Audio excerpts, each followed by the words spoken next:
courage est une décision.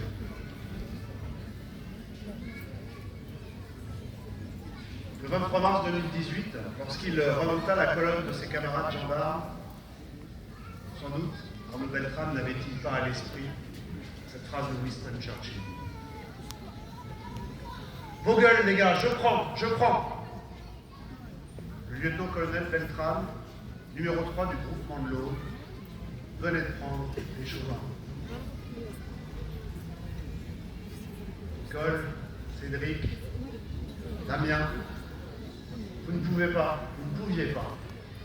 faire plus grand honneur à l'avocat, bien sûr, mais également à l'officier parachutiste et à l'officier de la réserve opérationnelle de la gendarmerie que je suis, de vous demander de porter votre voix et de porter aussi la voix d'Arnaud devant la cour d'assises.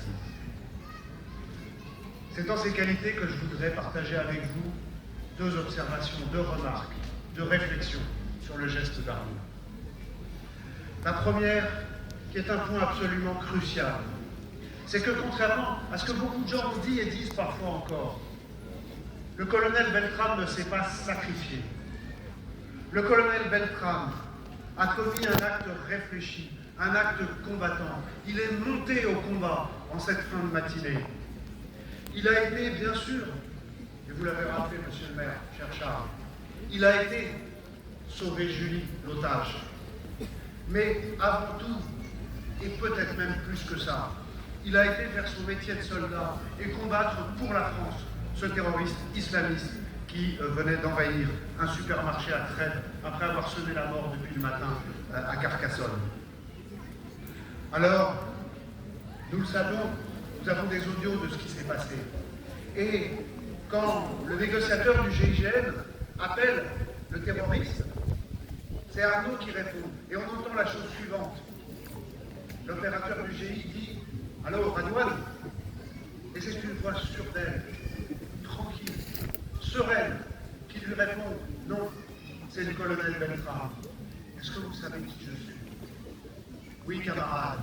Oui, camarade, quand tu as dit ça, tout le monde a immédiatement compris que ce que tu étais, c'était cet officier d'élite. C'était cet officier pétri par la foi qui s'apprêtait à épouser Marielle. C'était ce camarade de l'IGN qui allait devenir le GIGN. C'était ce combattant en Irak. C'était cet expert en Krav Maga, cette équipe de combat à main nue.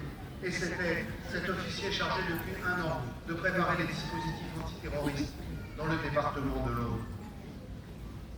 Alors l'autre chose, mesdames et messieurs, que nous savons.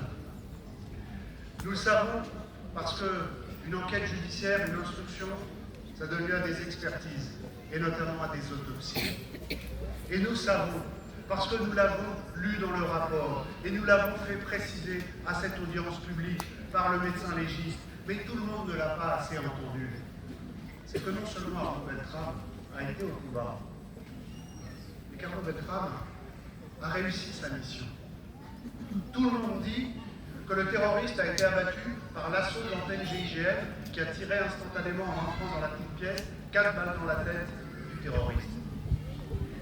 Mais ce que nous a montré l'expertise, c'est que pendant qu'Arnaud se visait, perdait sa vie avec les 16 plaies à l'arme blanche qui mutilaient son corps, je dois le dire, était en train de mourir.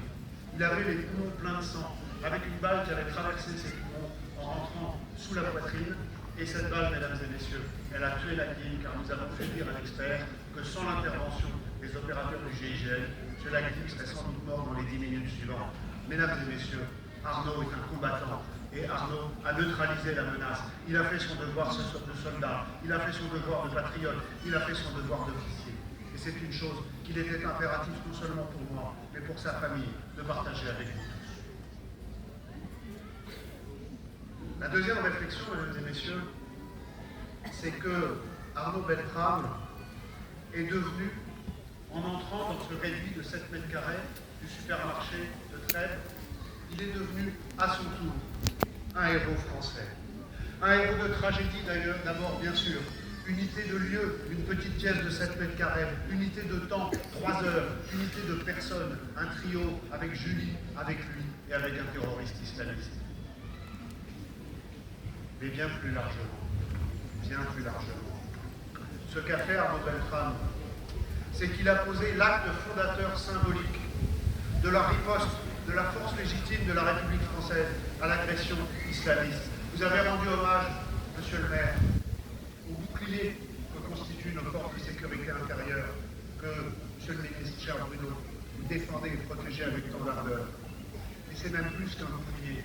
Nos forces de sécurité intérieure, incarnées par Arnaud Beltrame ce jour-là, sont les fantassins, sont la première ligne, sont ce qu'on appelle techniquement les primo-intervenants, mais sont les femmes et les hommes qui font bouclier de leur corps et de leurs armes lorsque vient le malheur, lorsque vient la violence, lorsque frappent les gens qui, par leur idéologie, veulent fracturer notre pays. C'est tout ça qu'est devenu Arnaud Beltrame par son geste.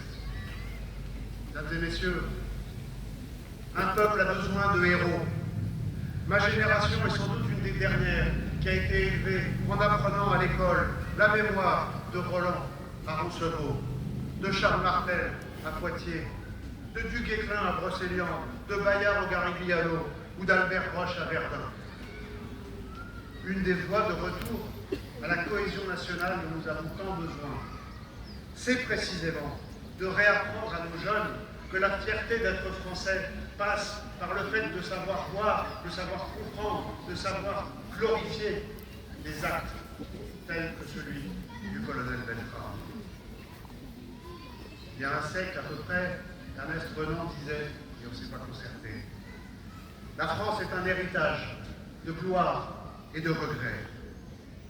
Colonel Beltrame, cher Arnaud, mon camarade, comme cette magnifique statue en témoigne, vous êtes désormais une figure de la gloire de notre patrie et de la République.